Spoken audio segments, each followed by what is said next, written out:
ఆగని ఉస్కే దందా ఆగని ఉస్కే అక్రమ దందా పట్టించుకొని అధికారులు. చూద్దాం ఒకసారి.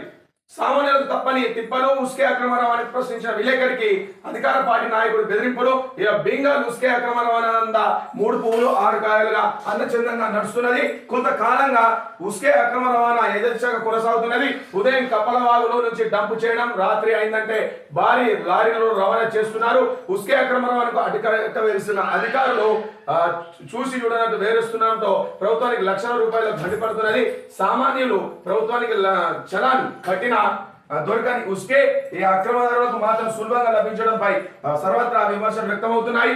బహిరంగంగా ఉస్కే అక్రమ రవాణా జరుగుతున్న అధికారులు చర్యలు తీసుకోవడంలో వెనుకడుగు వేయడంపై ప్రజలు ఆగ్రహం వ్యక్తం చేస్తున్నారు.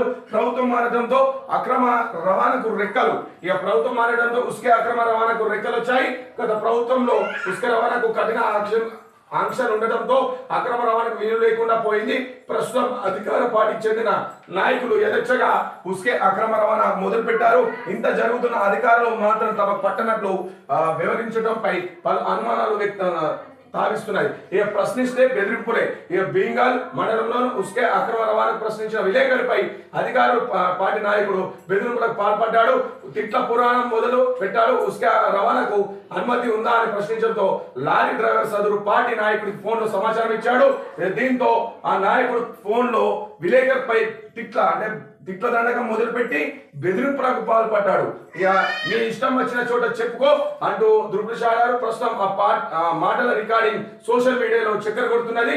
ఇక కఠిన చర్యలు తీసుకుంటాం. చూద్దాం ఒకసారి. ఉస్కే అక్రమ రవాణాపై కఠినంగా వ్యవహరిస్తున్నాం. ఇది వారికి అక్రమంగా ఉస్కే తరలిస్తున్న వాహనాలు సీజ్ చేసి సంబంధిత శాఖ అధికారులు అప్పచెప్పాం.